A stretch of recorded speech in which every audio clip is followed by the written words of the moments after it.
ಕೇಂದ್ರ ಸಚಿವ ಎಚ್.ಡಿ. ಕುಮಾರಸ್ವಾಮಿ ಅವರು ರಾಜ್ಯ ಸರ್ಕಾರದ ವಿರುದ್ಧ ಕಂಪ್ಲೀಟ್ ನಿಗಿ ಕೆಂಡ ಆಗಿದ್ದಾರೆ. ವಾಗ್ದಾಳಿಯನ್ನ ಮಾಡಿದ್ದಾರೆ ಎಚ್.ಡಿ. ಕುಮಾರಸ್ವಾಮಿ ಅವರು. ಇಷ್ಟು ದಿನ ಸುಮ್ಮನಿದ್ದೆ, ಇನ್ನೇನಿದ್ರು ಕೂಡ ಯುದ್ಧ ಯುದ್ಧ ಯುದ್ಧ ಅಂತ ಗುಡುಗಿದ್ದಾರೆ.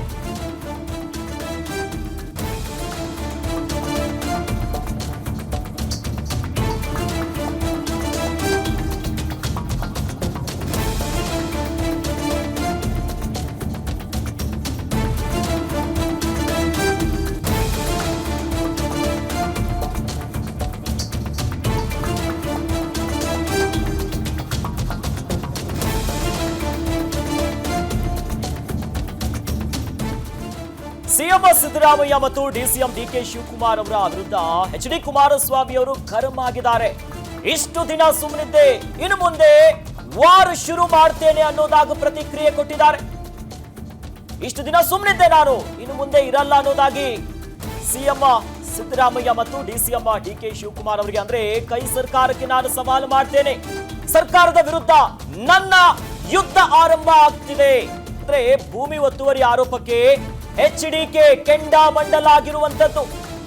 ವಾಗ್ದಾಳಿಯನ್ನು ನಡೆಸಿದ್ದಾರೆ ಎಚ್.ಡಿ. ಕುಮಾರಸ್ವಾಮಿ ಅವರು.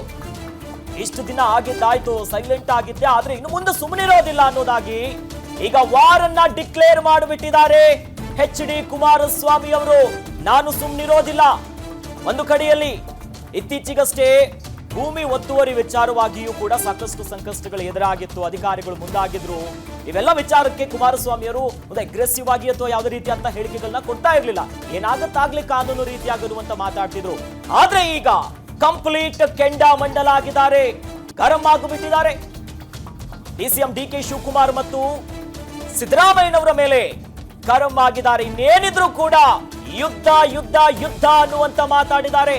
ಅಂದ್ರೆ ವಾರ್ ಡಿಕ್ಲೇರ್ ಮಾಡೇ ಬಿಟ್ಟಿದ್ದಾರೆ ಎಚ್.ಡಿ. ಕುಮಾರಸ್ವಾಮಿ ಅವರು.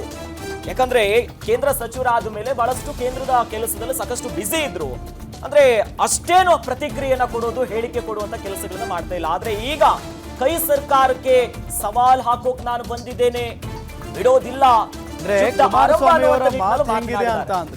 ಇಷ್ಟು ದಿನ ಒಂದು ಲೆಕ್ಕ, ಇನ್ನು ಮುಂದೆ ಮತ್ತೊಂದು ಲೆಕ್ಕ ಅನ್ನೋ ನಿಟ್ಟಿನಲ್ಲಿ ಮಾತನಾಡ್ದಂಗಿದೆ. ಭೂಮಿ ಒತ್ತುವರಿ ವಿಚಾರಕ್ಕೆ ಸಂಬಂಧಪಟ್ಟಂತೆ ಪದೇ ಪದೇ ಕುಮಾರಸ್ವಾಮಿಯವರನ್ನ ಕೆರಳಿಸ್ತಾನೆ ಇದ್ರು ಕಾಂಗ್ರೆಸ್ ನಾಯಕರು. ಪದೇ ಪದೇ ನೀವೇನು ಸಾಚಾನ ಅನ್ನೋ ನಿಟ್ಟಿನಲ್ಲಿ ಮಾತನಾಡ್ತಾ ಇದ್ರು. ಎಲ್ಲದಕ್ಕೂ ಕೂಡ ಕಾನೂನಿದೆ, ನೋಡ್ಕೊಳ್ಳುತ್ತೆ ಅಂತಾನೆ ಇಷ್ಟು ದಿನ ಮಾತನಾಡ್ಕೊಂಡು ಬರ್ತಾ ಇದ್ದಂಥ ಕುಮಾರಸ್ವಾಮಿಯವರು ಈಗ ಓಪನ್ ಆಗಿ ಯುದ್ಧಕ್ಕೆ ಸಜ್ಜಾಗಿದ್ದೇನೆ ಅನ್ನೋ ನಿಟ್ಟಿನಲ್ಲಿ ಹೇಳಿಕೆಯನ್ನ ಕೊಟ್ಟಿದ್ದಾರೆ. ಇಷ್ಟು ದಿನಗಳ ಕಾಲ ಒಂದು ಲೆಕ್ಕ, ಇನ್ನು ಮುಂದೆ ಒಂದು ಲೆಕ್ಕ ಅನ್ನೋ ನಿಟ್ಟಿನಲ್ಲಿ ಮಾತನಾಡಿದ್ದಾರೆ. ಇನ್ನು ನಾನು ಕೂಡ ಸುಮ್ಮನೆ ಇರೋದಿಲ್ಲ, ವಾರ್ ಶುರು ಮಾಡ್ತೇನೆ, ನೀವು ಯಾವ ರೀತಿಯಾಗಿ ನನ್ನ ವಿರುದ್ಧ ಕತ್ತಿ ಮಸಿತಾ ಇದ್ದೀರೋ ನಾನು ಕೂಡ ಇನ್ನು ಮುಂದೆ ನೋಡ್ಕೊಳ್ತೀನಿ ಅನ್ನೋ ನಿಟ್ಟಿನಲ್ಲೇ ಮಾತನಾಡಿದ್ದಾರೆ ಕುಮಾರಸ್ವಾಮಿ ಅವರು. ಇವತ್ತು ಸನ್ಮಾನ್ಯ ಸಿದ್ದರಾಮಯ್ಯನವರಿರ್ಬೋದು, ಸನ್ಮಾನ್ಯ ಶಿವಕುಮಾರ್ ಇರ್ಬೋದು, ನಿಮ್ಮ ಈ ಒಂದು ಅಧಿಕಾರ ದುರುಪಯೋಗದ ಮುಖಾಂತರ ಕಾನೂನು ಬಾಹಿರವಾದಂಥ ರೀತಿಯಲ್ಲಿ ನನ್ನ ಮೇಲೆ ಅತಿಕ್ರಮಣ ಮಾಡಲಿಕ್ಕೆ ಹೊರಟಿದ್ದೀರಿ. ಇವತ್ತಿನಿಂದ ನನ್ನ ವಾರ್ ಈ ಸರ್ಕಾರದ ವಿರುದ್ಧ, ವಾರ್ ಈ ಸರ್ಕಾರದ ವಿರುದ್ಧ, ವಾರ್ ಈ ಸರ್ಕಾರದ ವಿರುದ್ಧ, ವಾರ್ ಈ ಸರ್ಕಾರದ ವಿರುದ್ಧ ಪ್ರಾರಂಭ ಮಾಡ್ತೀನಿ ಅಂತಕ್ಕಂಥದ್ದನ್ನು ನಾಡಿನ ಜನತೆಗೆ ನನ್ನ ಮಾಧ್ಯಮದ ಸ್ನೇಹಿತರ ಮುಖಾಂತರ ಪ್ರಥಮವಾಗಿ ಇವತ್ತು ಘೋಷಣೆ ಮಾಡ್ತಾ ಇದ್ದಾರೆ. ಹಿಂದಿನ ಒಂದು ಸರ್ಕಾರದಲ್ಲಿ ದೇವೇಗೌಡರ ಕುಟುಂಬ ಮುಗಿಸ್ತೀವಿ ಅಂತ ಹೇಳಿದ್ರು, ಕೆಣಕೋದ್ರು. ಆಮೇಲೆ ಏನೇನು ಡೆವಲಪ್ಮೆಂಟ್ ಆಗಿದೆ ಅದನ್ನು ಈಗ ಚರ್ಚೆ ಮಾಡೋದು ಅವಶ್ಯಕತೆ ಇದೆ. ನಮ್ಮ ಕುಟುಂಬಕ್ಕೆ ಸನ್ಮಾನ್ಯ ದೇವೇಗೌಡರ ಕಾಲದಿಂದ ಈ ರೀತಿಯ ಹಿಂಸೆ ಅನುಭವಿಸ್ಕೊಂಡ್ಬಂದಿರ್ತಕ್ಕಂಥ ನಮ್ಗೆ ಇದೇನು ಹೊಸ್ತಲ್ಲ. ಅಪ್ಪ ನೀವೆಲ್ಲ ತೋರಿಸ್ತಿರೋದು ಎಂಥದ್ದು 4-5 ಎಂಥವು JCBಗಳು, 25-30 ಜನ ಅಧಿಕಾರಿಗಳು ತೋಟಕ್ಕೆ ಪ್ರವೇಶ ಮಾಡಿದ್ದನ್ನು ನೀವೆಲ್ಲ ತೋರಿಸಿದ್ದೀರಿ, ಸಂತೋಷ. ಪಾಪ ಏನು ಪೊಲೀಸ್ 2 ಪ್ಲಟೂನ್ಗಳು ಬೇರೆ. ಎಸ್, ಈ ಬಗ್ಗೆ ಹೆಚ್ಚಿನ ಡೀಟೇಲ್ಸ್ ನೀಡ್ತಾ ಹೋಗ್ತಾರೆ ನಮ್ಮ ಸ್ಪೆಷಲ್ ಕರೆಸ್ಪಾಂಡೆಂಟ್ ವೀರೇಶ್ ದಾನಿ. ನೇರ ಸಂಪರ್ಕದಲ್ಲಿ ನಮ್ಮ ಜೊತೆ ಜಾಯ್ನ್ ಆಗ್ತಿದ್ದಾರೆ. ಎಸ್ ವೀರೇಶ್, ಇಷ್ಟು ದಿನ ಸೈಲೆಂಟ್ ಆಗಿದ್ದಂತಹ HD ಕುಮಾರಸ್ವಾಮಿ ಅವರೀಗ ವಾರನ್ನ ಡಿಕ್ಲೇರ್ ಮಾಡ್ತೀನಿ ಅಂತ ಹೇಳಿದಾರಲ್ಲ, ಎಲ್ಲಿಗೆ ಹೋಗಿ ತಲುಪಬಹುದು, ಯಾವ ರೀತಿಯಾದಂತ ಒಂದು ತಿರುವನ್ನ ಪಡೆದುಕೊಳ್ಬಹುದು ಅಂತ ಈ ಬಗ್ಗೆ ಅಪ್ಡೇಟ್ಸ್ ಕೊಡೋದಾದ್ರೆ? ಅಖಿಲೇಶ್, ಕುಮಾರಸ್ವಾಮಿ ಅವರು ಕೇತಗಾನಹಳ್ಳಿಯ ಜಮೀನನ್ನ ಸರ್ಕಾರ ಸರ್ವೆ ಮಾಡಲಿಕ್ಕೆ ಮುಂದಾದ ದಿನದಿಂದನೂ ಸಹ ಕುಮಾರಸ್ವಾಮಿ ಅವರು ಸಾಕಷ್ಟು ಸಮಾಧಾನವಾಗಿದ್ರು. ಆದರೆ ಇವತ್ತು ಕುಮಾರಸ್ವಾಮಿ ಅವರು ಬಹಿರಂಗವಾಗಿ CM ಸಿದ್ದರಾಮಯ್ಯ ಮತ್ತು DK ಶಿವಕುಮಾರ್ ಅವರ ವಿರುದ್ಧ ನಾನು ವಾರನ್ನ ಮಾಡ್ತೀನಿ, ನಾನು ಇಷ್ಟು ದಿನಗಳ ಕಾಲ ಸುಮ್ಮನಿದ್ದೆ, ಆದರೆ ಇನ್ನು ಮುಂದೆ ನಾನು ಸೈಲೆಂಟ್ ಆಗಿರಲ್ಲ, ಇನ್ನೇನಿದ್ರು ಓಪನ್ ವಾರ್ ಅನ್ನೋ ಒಂದು ಬಹಿರಂಗವಾದಂಥ ಸವಾಲನ್ನ HD ಕುಮಾರಸ್ವಾಮಿ ಅವರು ಹೇಳಿರುವಂಥದ್ದು. CM ಸಿದ್ದರಾಮಯ್ಯನವರು ಮತ್ತು DK ಶಿವಕುಮಾರ್ ಅವರು ನನ್ನ ವಿರುದ್ಧ ಏನೆಲ್ಲ ಆರೋಪಗಳನ್ನು ಮಾಡ್ತಾರೆ, ಎಷ್ಟೆಲ್ಲ ಸರ್ವೆಗಳನ್ನು ಮಾಡಿಸ್ಲಿ, ನನ್ನನ್ನು ಕೇತಗಾನಹಳ್ಳಿಯ ಜಮೀನಿನ ವಿಚಾರದಲ್ಲಿ ನಾನು ಅತಿಕ್ರಮಣ ಮಾಡಿದ್ದೀನಿ ಅಂತ ಪ್ರೂವ್ ಮಾಡಲಿಕ್ಕೆ ಹೋಗ್ತಾ ಇದ್ದಾರೆ ಅನ್ನೋ ನಿಟ್ಟಿನಲ್ಲೇ ಇವತ್ತು ಕುಮಾರಸ್ವಾಮಿ ಅವರು ಸರ್ಕಾರವನ್ನು ಸಾಕಷ್ಟು ತರಾಟೆಗೆ ತೆಗೆದುಕೊಂಡಿರುವಂಥದ್ದು. ಮತ್ತು ಇಲ್ಲಿವರೆಗೂ ಸಹ ನಾನು ಬಹಳಷ್ಟು ಸಮಾಧಾನವಾಗಿದ್ದೆ, ಆದರೆ ಇನ್ನು ಮುಂದೆ ಆ ರೀತಿಯಾಗಿ ಇರಲಿಕ್ಕೆ ಸಾಧ್ಯ ಇಲ್ಲ, ನನ್ನದೇನಿದ್ರು ಇನ್ನು ಮುಂದೆ ಓಪನ್ ವಾರ್ ಅನ್ನೋ ಒಂದು ಬಹಿರಂಗವಾದಂಥ ಸವಾಲನ್ನು ಕುಮಾರಸ್ವಾಮಿ ಸರ್ಕಾರಕ್ಕೆ ಹಾಕಿರುವಂಥದ್ದು.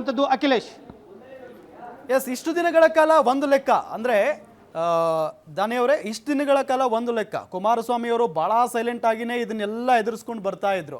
ಆದರೆ ಈಗ ಏಕಾಏಕಿಯಾಗಿ ಇಷ್ಟು ಗರಂ ಆಗಿ ಮಾತನಾಡೋದಕ್ಕೆ ಹೇಗೆ ಸಾಧ್ಯ? ಏನು ಕಾರಣ ಆಯಿತು ಅಂತ?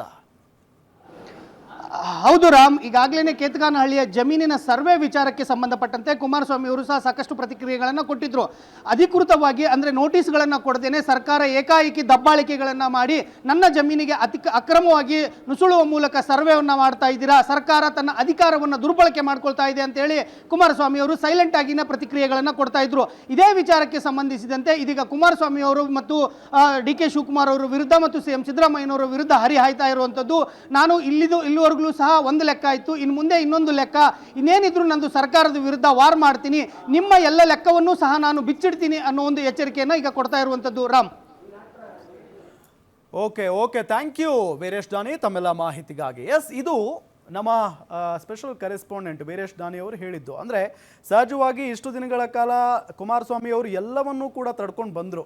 ಕೇತಗಾನಹಳ್ಳಿಯ ಭೂಮಿ ವಿಚಾರಕ್ಕೆ ಸಂಬಂಧಪಟ್ಟಂತೆ ಪದೇ ಪದೇ ಒತ್ತುವರಿ ಮಾಡ್ಕೊಂಡಿದ್ದಾರೆ ಕುಮಾರಸ್ವಾಮಿ ಅವರೇನು ಸಾಚಾನ ಅನ್ನೋ ನಿಟ್ಟಿನಲ್ಲಿ ಕಾಂಗ್ರೆಸ್ನ ನಾಯಕರೆಲ್ಲ ಹರಿಹಾಯ್ತಾನೆ ಬರ್ತಾ ಇದ್ರು. ಆದರೆ ಈಗ ಏಕಾಏಕಿಯಾಗಿ ಕುಮಾರಸ್ವಾಮಿ ಅವರು ಯುದ್ಧ ಸಾರ್ತಾ ಇದ್ದೇನೆ, ನನಗೂ ಗೊತ್ತಿದೆ ಏನು ಮಾಡಬೇಕು ಅಂತ ಹೇಳಿ, ನಿಮ್ಮ ಕಾಂಗ್ರೆಸ್ ಸರ್ಕಾರ ಏನು ಕೆಲಸ ಮಾಡ್ತಾ ಇದೆ, ನೀವು ಎಷ್ಟು ಭ್ರಷ್ಟಾಚಾರದಲ್ಲಿ ಮುಳುಗಿದ್ದೀರಿ ಅನ್ನೋ ನಿಟ್ಟಿನಲ್ಲಿ ಅನ್ನೋ ದಾಟಿಯಲ್ಲೇ ಕುಮಾರಸ್ವಾಮಿಯವರು ಮಾತನಾಡಿರೋದನ್ನು ಗಮನಿಸ್ತಾ ಇದ್ದೀವಿ. ಅಖಿಲೇಶ್, ಇಷ್ಟು ದಿನಗಳ ಕಾಲ ನಾವು ಗಮನಿಸಿದ ಹಾಗೆ ಕುಮಾರಸ್ವಾಮಿಯವರು ಬಹಳ ಸೈಲೆಂಟ್ ಆಗಿದ್ರು. ಆದ್ರೆ ಈಗ ಹೊಸ ಅಧ್ಯಾಯವನ್ನ ಆರಂಭ ಮಾಡೋ ಒಂದು ಸುಳಿವು ಕೊಟ್ಟಿದ್ದಾರೆ. ಹಾಗಾಗಿ ಎಲ್ಲಿಗೆ ಹೋಗಿ ತಲುಪುತ್ತೆ ಇದು, ಯಾವ್ಯಾವ ವಿಚಾರವನ್ನ ಬಹಿರಂಗ ಪಡಿಸ್ತಾರೆ, ಏನ ಆಗುತ್ತೆ ಅನ್ನೋದು ಈಗ ಬಹಳ ಕುತೂಹಲ ಕಾರಣ ಆಗಿರುವಂತದ್ದು. ಸೊ ಹೀಗಾಗಿ ಏನಾಗುತ್ತೆ ಇನ್ನಷ್ಟು ಅಪ್ಡೇಟ್ಸ್ ನೋಡ್ತಾ ಹೋಗೋಣ.